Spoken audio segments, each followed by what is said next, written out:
Господин председателстващ, уважаеми господин премиер, уважаеми госпожи и господа вицепремиери, уважаеми колеги! Имам въпрос към министър-председателя на Република България господин Борисов, но всъщност това не е мой въпрос, а въпрос, поставен вчера от протестиращите български граждани срещу цените на горивата. Вярно, вчера протестиращите български граждани бяха малко, но в България всяко голямо нещо в началото започва с малко хора. Веднага, тъй като времето е кратко, веднага Ви задавам тези въпроси, които са повече от актуални. Защо, господин министър-председател, най-бедната страна в Европа плаща най-скъпо гориво и не трябва ли да има намаляване на цената на горивата спрямо стандарта на живот в България? Втори въпрос на протестиращите вчера български граждани: кога ще поискате оставката на министър Божидар Лукарски, който явно застана на страната на монополите, като не обяви главния виновник за високата цена на горивата в лицето на свещената крава в България – „Лукойл”? Ще инициирате ли, господин премиер, разследване защо и как е разрешено на една фирма, става дума за „Лукойл”, да държи половината от пазара на горивата на дребно и почти целия пазар на горивата на едро?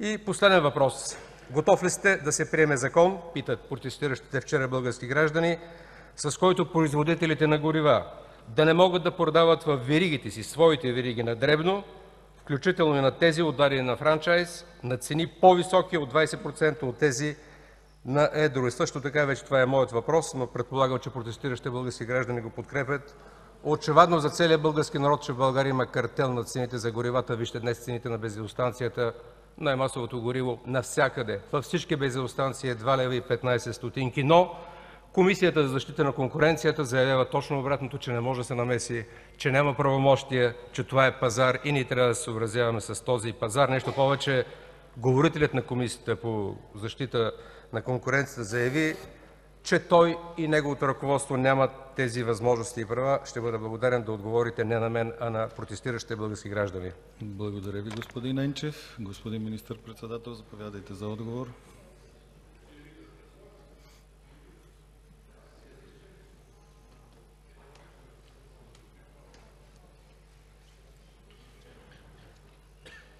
Уважаеми господин председател, дами и господа народни представители! Уважаеми господин Енчев, горе-долу скицирах въпросите. Аз ще отговоря на Вас, пък през средства за масова информация всеки може да получи своите отговори.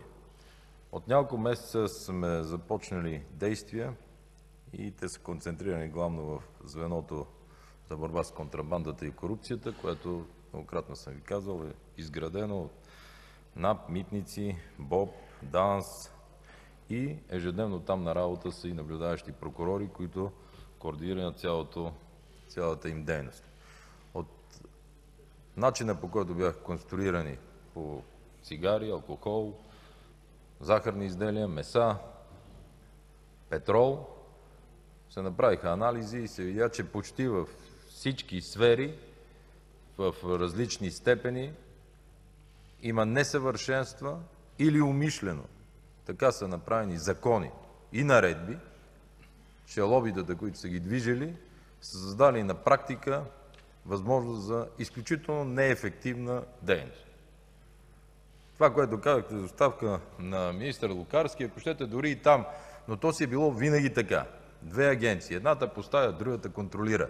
По-лошото, във времето, когато се поставят или във времето, когато се изграждат изобщо фирми, които нямат нищо общо с държавата, поставят техни си пломби за 2 седмици време. В момента от работата ни, и мога да Ви уверя и всички останали, че не само от днеска до събота или от събота до понеделник, както беше казано от уважаем колега сутринта по една от телевизиите, 24 часа в момента се работи по всички данъчни складове, защото някакси пък данъчните складове останали в законите и в наредбите без да бъдат регламентирани дейностите. Няма да се връщам за конкуренцията и защо имаме една рафинерия. Всеки може да направи, дай Боже да направят. Но аз знам и за тази в Раковски, че имаме подобна рафинерия. Не знам защо само една се описва. Но мога да Ви уверя, и на 7 септември в парламента ще влезат от Финансово министерство доста промени в законите, в които се надявам и лично Вие да ги подкрепите. Първо за цветните горива, оцветените горива. Не знам какво ви е мнението, да ги има или не. Данъчните складове. Защо да са извън контрол? Внасяме промени, които всичко това ще отрегулира и мисля, че ще даде много добър ефект нататък. Действително комисията КЗК е независим орган, но пък от парламента зависи да избере такова ръководство на КЗК, което да не се налага да коментираме сега ние този процес. Защото ако в тока държавата има повече отношения, в горивата нямаме никакви. Ние не можем да кажем нещо дали е картел или не. Трябва да го каже комисията, трябва да го докаже. Толкова години не го е доказала. А факт е, че самите вие виждате от това, което излиза в момента, стотици тонове оцветено гориво в знайни и незнайни бензиностанции, краде се от акциз, краде се от ДДС. Но всичко това, повярвайте ми, в звеното и сутринта, понеже всяка сряда имаме съвещания, може би днес ще излезе от прокуратурата информация за свършеното до сега като един сбит текст, с промените, които предлагаме още в следващата седмица и на които разчитам за подкрепа от парламента, защото ще има голям натиск. Ще видите, че в следващите месеци ще се спестят стотици милиони и ще се дисциплинират компаниите. Ако парламента стигне до и подобни драстични закони, които предлагате, има комисия, аз би го подкрепил, защото както и в предишните изказвания се каза, горивата са изключително важни за конкурентоспособността. Утре, между другото, имам и среща с концесионерите на нашите газови и петролни находища и това, което е заявено като среща, че в момента вече плащат платформите и се надявам в най-скоро време в нашото Черно море, в Хан Аспарух, да започне проучването за добив на природен газ и петрол. Защото вече румънската част, която не са спирани концесиите през годините, вече добиват и Румъния в момента харчи само около 10-12% вносен газ. Така че, нека да проявиме в случая едно общо решение на парламента, след като предложиме законите да бъдат прияти. Аз с колегите от реформаторите сутринта го говорих, с господин Симеонов съм го говорил, надявам се и с останалите колеги, с АБВ не съм, но този пакет ще реши много от проблемите. Благодаря. Благодаря Ви, уважаеми господин министър-председател. Господин Енчев, заповядайте за реплика.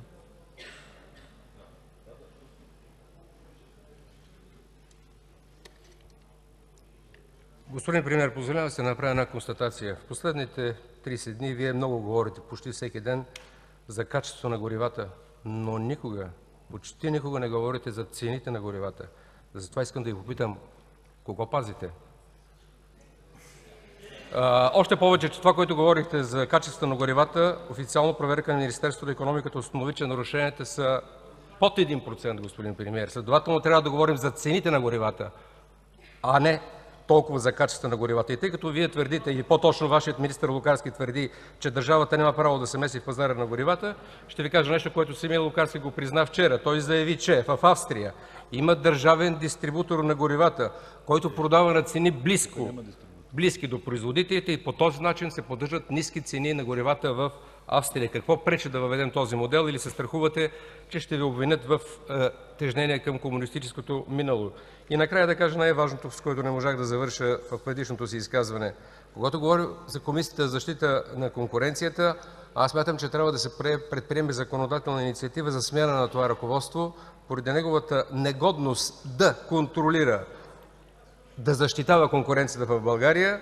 И също така искам да кажа, господин министър-председател, че аз надявам да намеря депутати, които да подкрепят това мое предложение за промяна ръководството на Комисията за защита на конкуренцията в България. Благодаря, господин Енчев. Това е работа на парламент.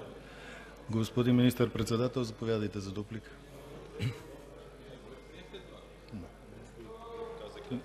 Това е на парламента работата.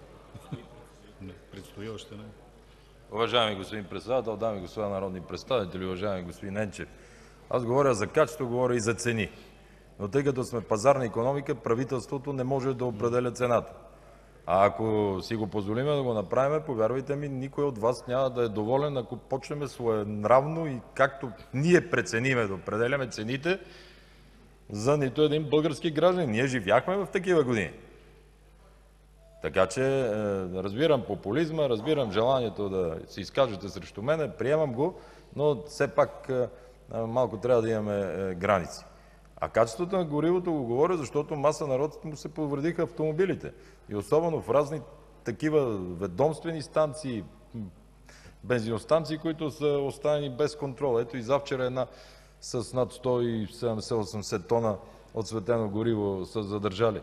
Не ми се влиза в детайли. Така че всичките тези мерки, доколкото знам, парламента взе решение за КЗК и за всичко това, което говориме, да стане факт и то в септември месец. Ние сме го декларирали. Така че вместо да се опитваме да правим политика от това, безспорно може да е закъсняло, може да както искате да го наречете, но факт е, че в момента парламента и правителството имаме пълното желание, усещане, воля да подредиме и този сектор. И в случая абсолютно разчитам и на колегите от БСП, и ДПС, и Атака, и освен партиите, които и на самия вас, като дойде да се гласува, подкрепете го. Благодаря. Благодаря, уважаеми господин министър-председател. Започваме втори кръг от въпроси. Наред е парламентарната група на Политическа партия ГЕРБ.